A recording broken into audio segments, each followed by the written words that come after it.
Bueno, buenas tardes a todos. Muchas gracias a la Confederación de Cámaras por la invitación. Es un placer estar acá. Gracias a todas las autoridades, señora Vicepresidenta de la República, además autoridades. Un placer estar acá. Que me toca, yo si bien iba a venir a acompañar a la Ministra de Economía, por un pequeño percance que tuvo la Ministra, me tocó estar acá, pero yo quiero decir que de alguna manera es una tarea que de alguna manera es relativamente fácil, y yo digo por la enorme coordinación, y yo quiero empezar destacando por ahí, la enorme coordinación que desde los responsables de las distintas políticas económicas hemos tenido a lo largo de este tiempo de gobierno. Coordinación que arranca todos los lunes bien temprano de mañana, donde claramente todos tenemos y sabemos la agenda de los demás, coincidimos en todos los temas, coincidimos en la visión, y esos lunes de mañana que se transforman en mensajes a cualquier hora y en cualquier momento durante la semana, eso facilita porque uno sabe de alguna manera la agenda de cada uno de quienes nos tocan responsabilidades en la política económica. Y yo por eso quiero a partir de ahí, si bien sobre el final me voy a referir a temas que me competen más directamente, voy a tratar de hacer, sobre todo resaltar algunos denominadores comunes que tiene esta política económica que de alguna manera lleva este gobierno.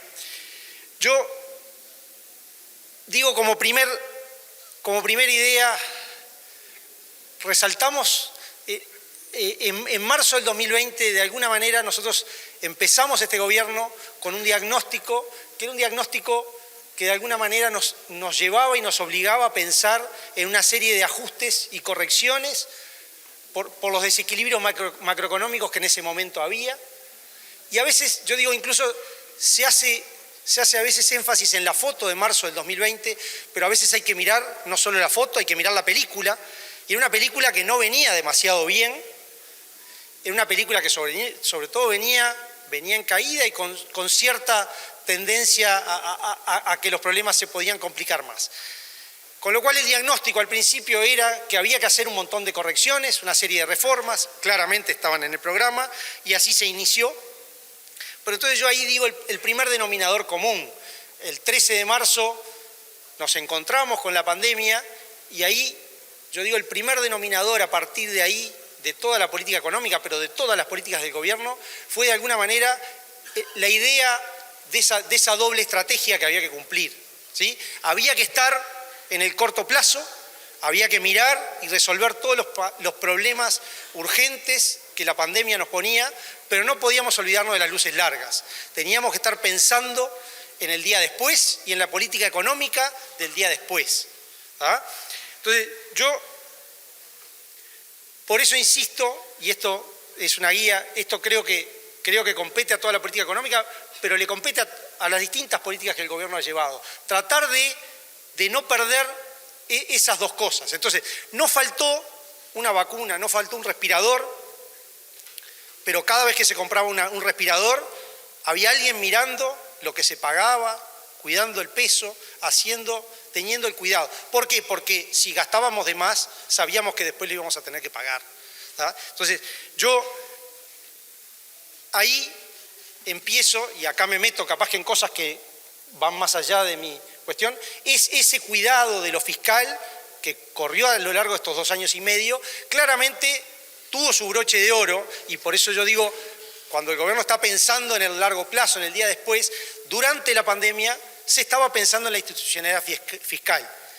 Y se propuso la regla fiscal, se aprobó la regla fiscal, se defendió la regla fiscal, y hoy tenemos una institución que claramente nos deja a los uruguayos mejor parados para adelante. Otro hito que también se trabajó durante toda la pandemia, aunque no tenía que ver con la pandemia, fue toda la inserción internacional. Claramente, ojalá acá hubiera estado el canciller de la República, la ministra, pero claramente el país ha hecho esfuerzos bien importantes, ha hecho un cambio de mirada en la inserción internacional que tiene, y también siempre pensando en el más allá y en más allá de la pandemia, en el largo plazo, en la inserción internacional que tiene Uruguay y en cómo Uruguay se tiene que mover para justamente terminar generando las condiciones que el país necesita. Otra reforma importante que se trabajó durante la pandemia, y a pesar de mirar el corto plazo se estuvo mirando, fue incorporar todos los temas ambientales, y no me voy a meter en lo del ministro, pero sí adentro de la política económica. De alguna manera, la política económica empezó a tomar las cuestiones ambientales para adentro. ¿Por qué? Y ahí voy a poner un ejemplo con la Unión de Exportadores. Porque el exportador, para después salir, va a precisar certificaciones, ¿sí? Va a precisar un montón de cosas que son necesarias en el mundo de hoy. Y ahí doy el ejemplo desde el Banco Central, pero el Banco República, distintos organismos están tratando de acompañar iniciativas que van a ayudar a que la inserción de Uruguay en el largo plazo sea de otro tipo.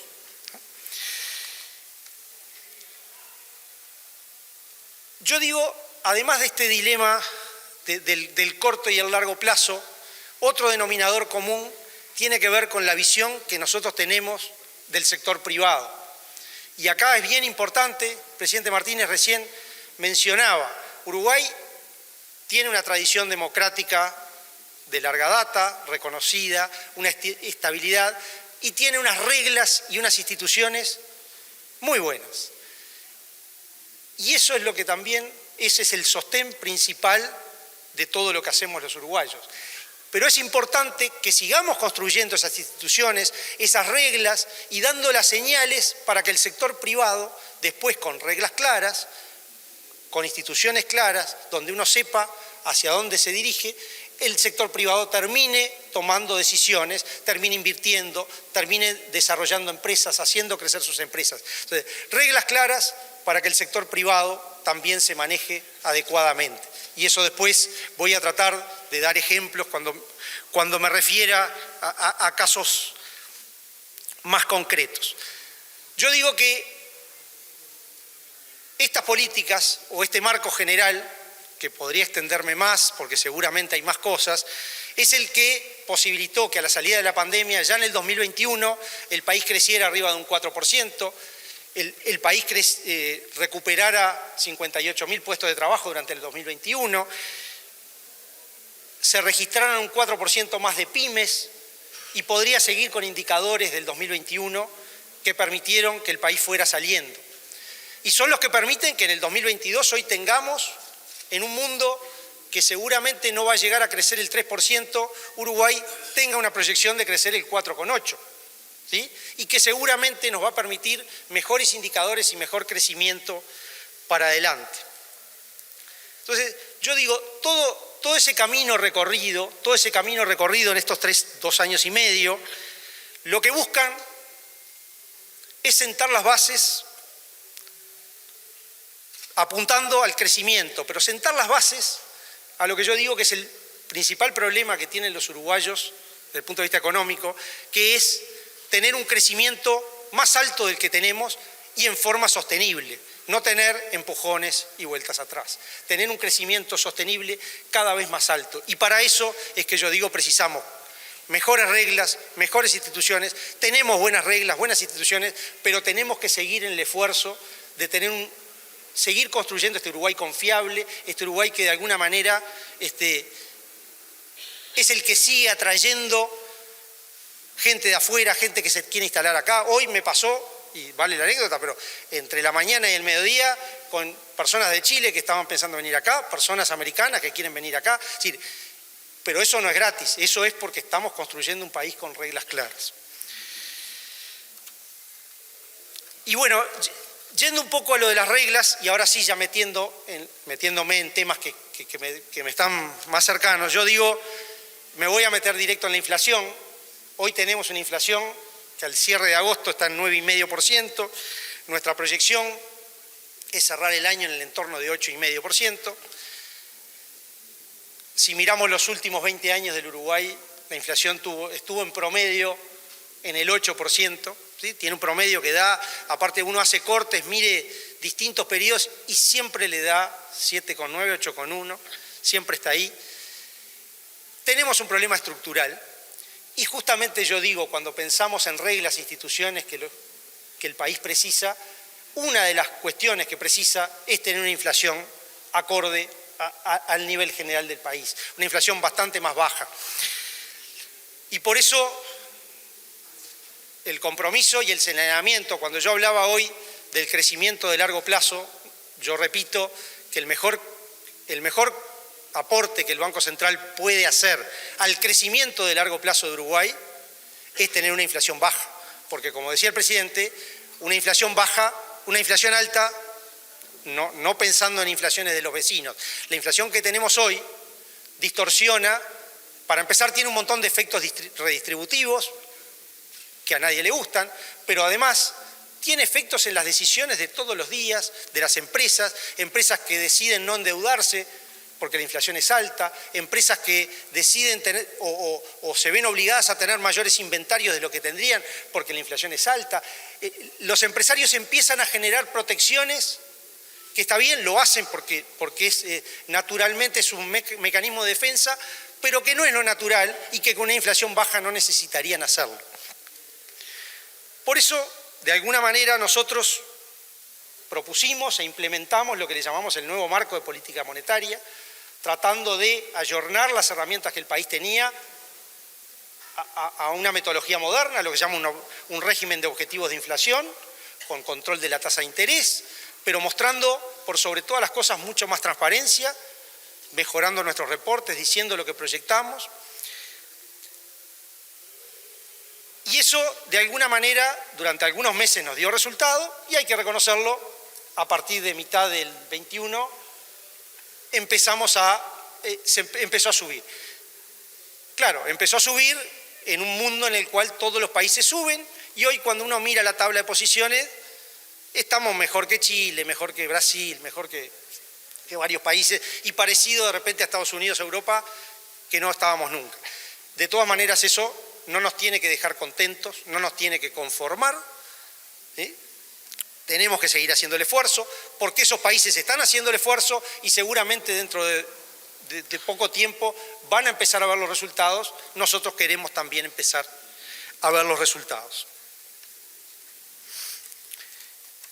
Nosotros creemos, de todas maneras, que se empiezan a ver, yo decía, proyectamos 8,5% al final del año, de alguna manera se empiezan a ver algunos indicadores, algunos precios que empiezan a moverse y esperamos que esta desaceleración, si bien no nos va a permitir en el 2023 entrar en el rango meta, sí nos van a permitir empezar a ver esa desaceleración y bajar un poco la preocupación por los números tan altos.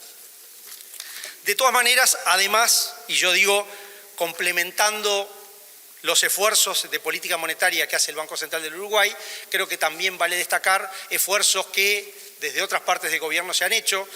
Pienso en reducciones de aranceles, que eso permitir ir directamente con esas reducciones de aranceles a los precios que recibe el consumidor.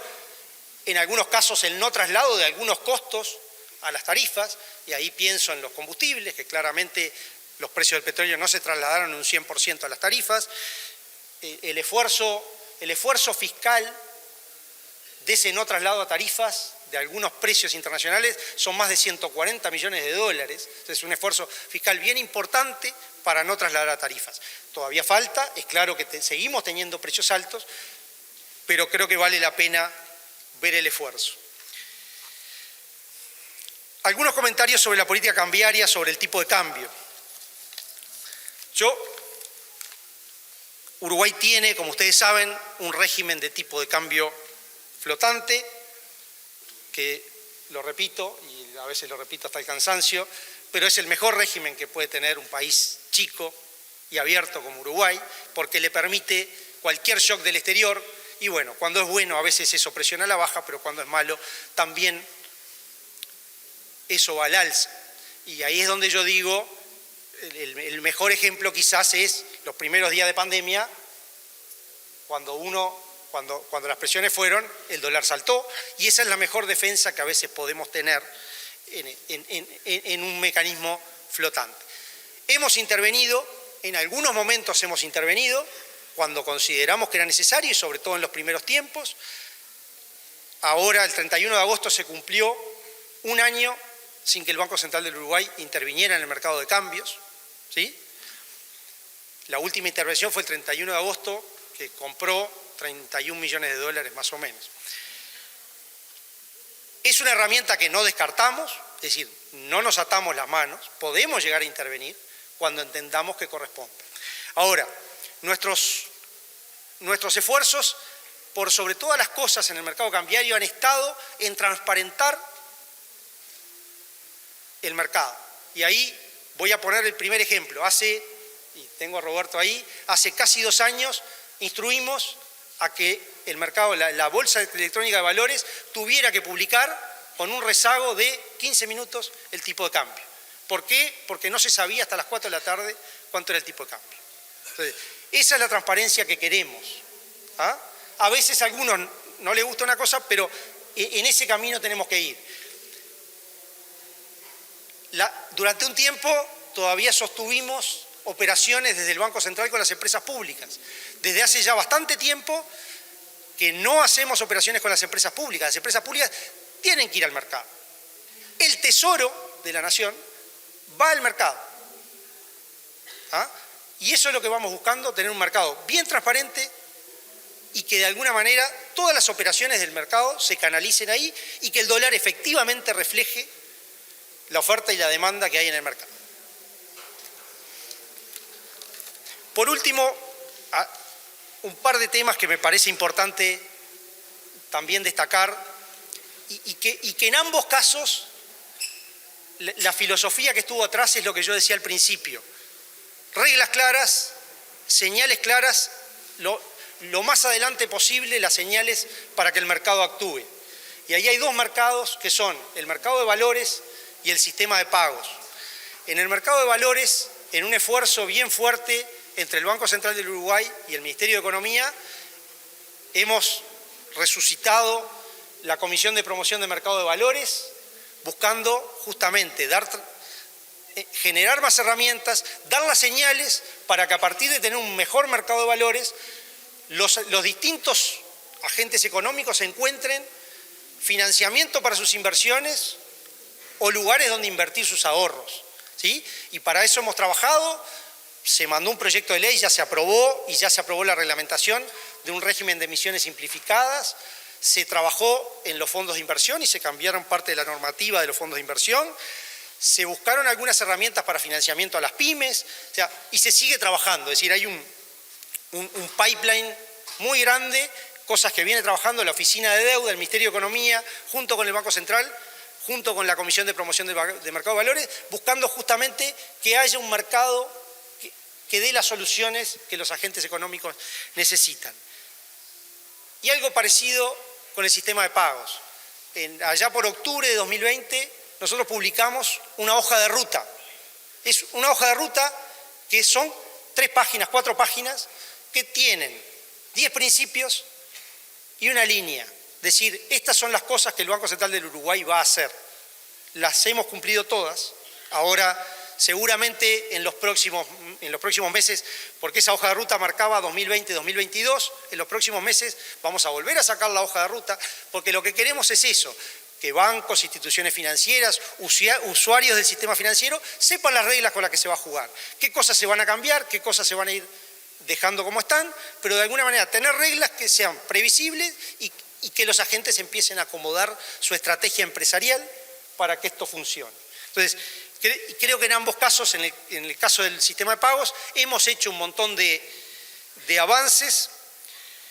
Ahí voy a hacer alguna precisión porque también me importa. Dentro del denominador común que yo hablaba del equipo económico, claramente no nos gustan los precios regulados. El caso del sistema de pagos es un caso donde tenemos muchos precios regulados y no nos gustan. No descartamos la herramienta, porque de hecho hay acuerdos firmados en gobiernos anteriores que nos hemos obligado a cumplirlos, y no descartamos seguir regulando, ¿sí? Cada vez que sea necesaria la vamos a usar. Lo que hay que entender, y esa es la filosofía, que al final del camino queremos otra cosa. No queremos regulación total de todos los precios, porque eso al final termina generando más problemas que soluciones. Preferimos soluciones que vengan por el lado de más competencia, ¿sí? Más actores jugando en el mercado, y eso es lo que al final va a traer lo que queremos. Así que bueno, sin más, espero haber hecho un pantallazo general y bueno, creo que traté de no meterme en asuntos de la ministra, pero sí representarla adecuadamente. Así que bueno, muchas gracias.